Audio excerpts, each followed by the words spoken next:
Welcome to the Tesla Economist. Please hit the thumbs up and remember to subscribe. You can also follow me on Twitter and talk to me on Patreon.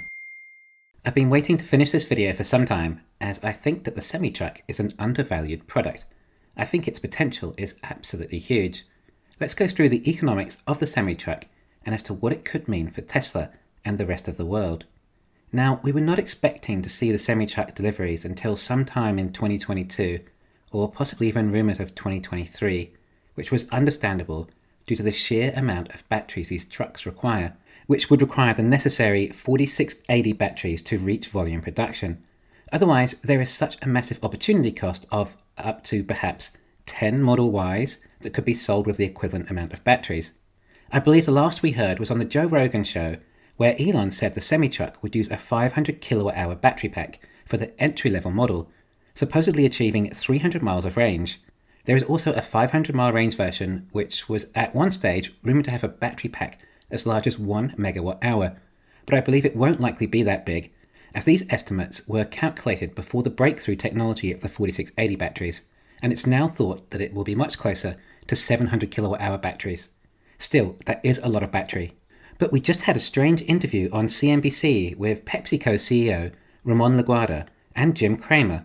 The CEO said verbatim in regards to the Tesla semi-truck, "We are getting our first deliveries this Q4. Now, that is what he said. This was very unexpected.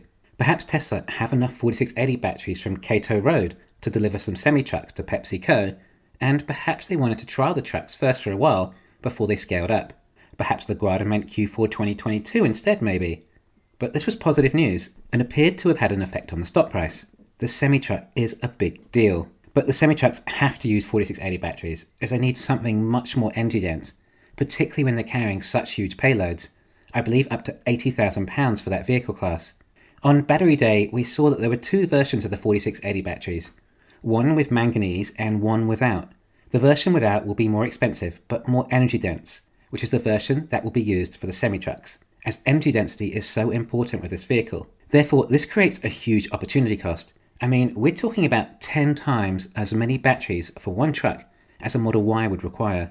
Something like $500,000 of Model Y sales, or sell one semi-truck for around $150,000 to $180,000. Even if the margins are higher on the semi-truck, the gross profit is still going to be a lot smaller. I mean, Tesla are probably close to $200,000 gross profit on $500,000 Model Y sales, and they aren't even collecting that much from the sticker price of one semi-truck. Although the Model Y could be substituted with other batteries, the Cybertruck likely not, so it could be an opportunity cost of about 7 or so Cybertrucks for one semi. This is a dilemma, but it's also the reason Tesla have target production of 250 gigawatt hours a year for 4680 batteries just in Berlin, with presumably something similar in Texas, and again complemented by the Cato Road facility, and likely the Giga Nevada facility within time too, especially now we're hearing more progress with Panasonic over 4680 batteries. Yeah, Tesla have plans to make a lot of batteries, but these will take time, and supply chain issues haven't exactly made it the easiest. But there will come a time when eventually Tesla makes so many batteries they can finally start launching some more of these models we've been waiting for. I wouldn't have thought that there was much point in releasing any new models when the current models are selling so well, and on top of that make larger profit margins. Or another way to look at it is profit per battery sold. Right now the best return is the Model Y, excluding the S and X, as Tesla can ramp up supply to meet demand for those models within time, but the Model Y, we're not even close to meeting demand, even despite price increases. Alright, anyway, you all understand I don't need to keep explaining opportunity costs to you, but perhaps Tesla want to start releasing the semi-trucks in small quantities already. Perhaps this 12,000 ton gigapress we hear about is for the semi-truck too. Eventually, within time, Tesla will have enough batteries to start production for the semi-truck. It is rumoured to be built near the first gigafactory in Nevada. It's likely 4680 batteries will be produced there also, and it makes sense to keep the battery manufacturing close to the vehicle manufacturing. Let's get into the economics then. A typical semi-truck costs about $165,000. Teslas are between $150,000 and $180,000, so more or less the typical price of a semi-truck. But Tesla claim on their website that electric energy costs are half those of diesel. With fewer systems to maintain, the Tesla Semi provides over $200,000 in fuel savings and a 2-year payback period. Well, the savings alone cover the actual price of the semi-truck, meaning this obviously is a great product for any company that uses trucks. hence why companies like PepsiCo are so interested in it, along with Anheuser-Busch, who have also made an order. These companies are aiming to become zero emission, so obviously these trucks help with these targets as well. But in addition to that, they are saving in fuel, maintenance and downtime. Now, a truck driver likely doesn't have the luxury of being able to recharge their truck at home with free solar power. They will no doubt have to use Tesla's supercharger network for the majority of their charging, and as time is money, they would want the fastest charger available to them. Wait, superchargers? No, they're going to take too long to charge such a big battery. That's a lot of downtime. Time is money. Tesla are using mega chargers for the semi-truck, and we're seeing them being installed currently at Giga Nevada. And not surprisingly, a mega charger will be a charger at the power of 1 megawatt, living up to its name. It is expected that it could charge up to 400 miles in just 30 minutes. Remember, that's 400 miles for a semi-truck, not the same as a passenger vehicle. If it meant that all semi-trucks had to charge with Tesla megachargers, then that means that Tesla should receive 100% of all profits from these vehicles charging, unless the truck owners are eventually able to set up their own in-house megachargers. Alright, this is starting to look a little better. So despite the relatively low initial purchase price, these trucks will continue to earn Tesla income. The website says the trucks use 2 kilowatt hours per mile. If Tesla charges 25 cents per kilowatt hour, then that's an additional 50 cents per mile these trucks drive. I think on average a semi-truck driver drives about 45,000 miles a year, so there is an additional $20,000 or so a year income just from charging. Isn't this company amazing? Yes. Now this is Tesla, the company that thrives itself on total vertical integration. Well, what is the biggest expense of running a semi-truck? It is in fact the cost of the driver. Apparently the average salary for a US truck driver is around $70,000 a year. To me, this seems very obvious that Tesla's technology can remove this cost. Do you think FSD is just for private passenger cars or robotaxis? Think of the value that Tesla can offer with FSD in their semi-trucks. Well, we don't need to think about it, as we know it's $70,000 a year. That's right, $70,000 a year for a driver that is allowed to drive up to 70 hours a week. That is some serious value. Except last time I checked, there were 168 hours in a week. Tesla semi-trucks don't need to sleep, they don't need to take rest. They just need to charge for 30 minutes every 400 miles or so, which might be about 6 hours of driving, along with changing payloads or anything else. Perhaps a semi-truck is available for 80% of the time. That's 134 hours a week, or twice what a truck driver is likely doing. Therefore, it might be regarded that the annual saving of not having a driver could be around $140,000. Of course, there are likely other human-associated costs too. But let's just stick with that $140,000. This is in addition to the saving of fuel, which also just doubled. Why has the annual fuel savings doubled? Because the semi-truck is being used twice as much. These trucks can run 24 hours a day, 7 days a week, and don't even have to worry about gas stations being open in the middle of the night. But this level of FSD may not be ready for years.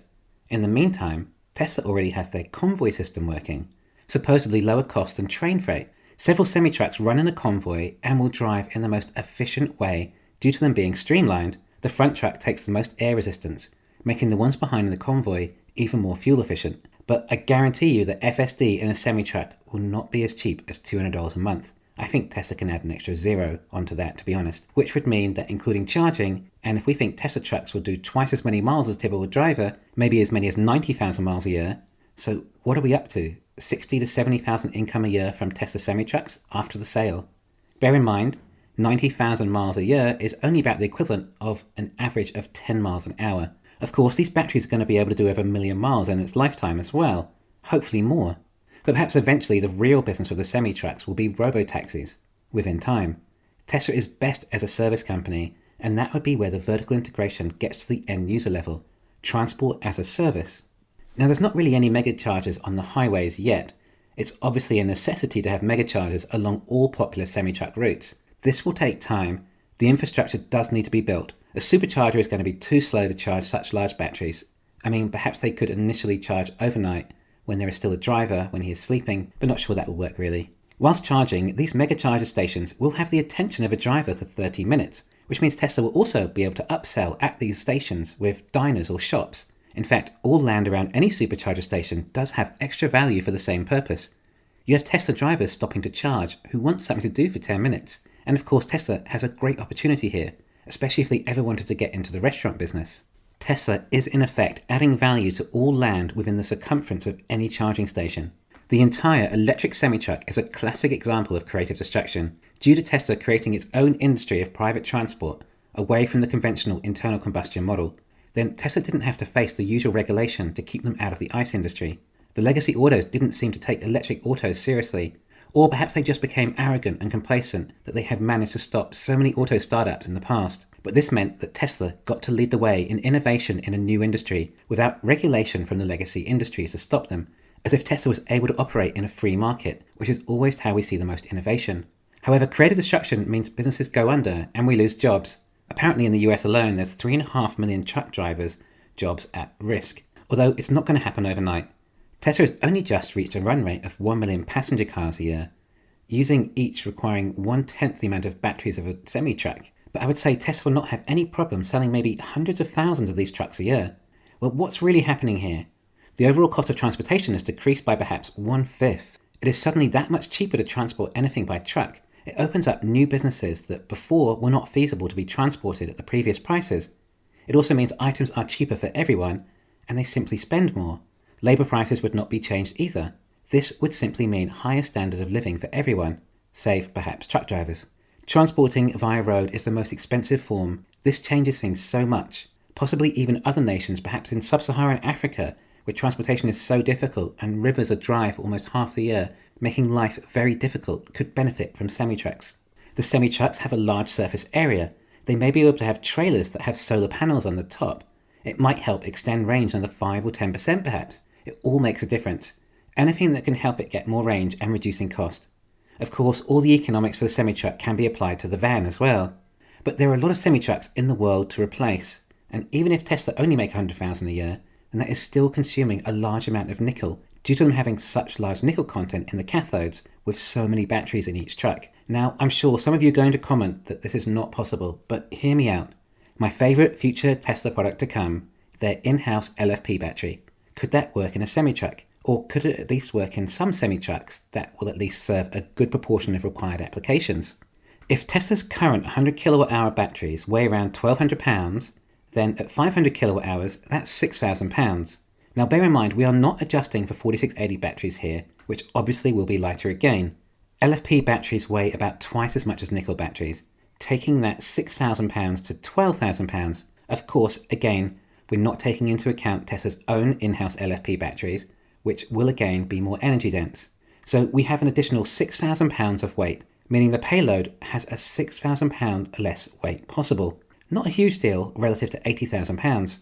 Now, this may not be for a while, but we really should be looking at this company 5 to 10 years out. Give it some time for their products to mature and technologies to reach a certain threshold. But if it's fully FSD, then we don't need a cabin for the driver, leaving more room for extra batteries if necessary. And no truck driver may save a further £200 too. Of course, still done in a way with lower centre of gravity. And even if this reduces the range of the truck significantly, does it really matter? Even if these trucks only get 200 miles of range and need to charge for half an hour every 3 hours or so, yes, a major inconvenience for a driver to have to stop and start. But a robot doesn't care. It can still reach its destination. Yes, Tesla obviously needs to place more mega chargers closer together to allow for the range discrepancy, but within 5 years' time, I'm sure there'll be plenty. Therefore, I think it possible that perhaps Tesla could make an LFP version of their semi-truck within time, which may mean they are less battery constrained in ramping up semi-trucks. It may also mean that the precious nickel can be reserved for other applications, perhaps more like aviation. And perhaps with extra efficiencies like solar panels and convoys and further evolved batteries, motors and powertrains, this is all a possibility. But maybe only for certain applications. Perhaps it won't be suitable for transporting liquids, as those payloads are so dense. That lower centre of gravity with the batteries makes the semi-trucks so much safer than traditional ones too, as they won't flip. But not only that, due to the trucks having 4 independent motors, well, they're also able to prevent jackknifing. I think jackknifing is actually the most dangerous element of driving a truck, and often fatal. Tesla have managed to prevent jackknifing. Not only that, just think how much data Tesla collect just on our driving behaviour. Well, imagine all the data they can get for fleet management for their trucks. The fleet industry is huge too, and Tesla will be able to offer more data on the vehicles and driving than any other logistics type company in the past. Make no mistake, the semi-truck business is going to be huge for Tesla, and the residual income to come from the sale is mind-blowing. Even if they only brought an extra $50,000 a year in FSD and charging, Well, with just 1 million on the road, then that's $50 billion a year. The only cost being the electricity from charging, which inevitably will become a one-off capital cost with solar and battery. So almost all profit. Of course, Tesla should have millions on the road, and they may reach a value of $100,000 a year as a service perhaps. Well, that's another $200 billion a year in what is most likely going straight to EBIT. Not to even mention the initial sale. That is huge. Throw a PE ratio of even 20 on it, and we have another $4 trillion valuation. What about competition?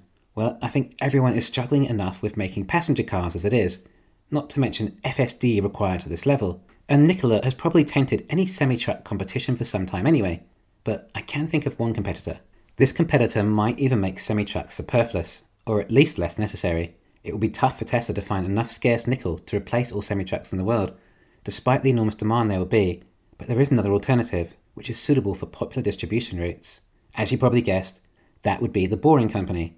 Now, the Boring Company can move freight much faster and cheaper than even rail. It doesn't have to stop for any traffic lights or get caught up in any congestion. It just goes straight from A to B at a really fast rate. Boring Company does have as much potential as Tesla. It could be huge and solved a lot of problems. In fact, it would even be able to compete with plane for a lot of items to be distributed as well, let alone just rail or road. This might end up being the solution. Semi-trucks just require such big batteries. Anyway, it's very exciting to think we might actually soon see them in use on the roads. Thanks for listening. Please hit the thumbs up and subscribe. You can follow me on Twitter and talk to me on Patreon.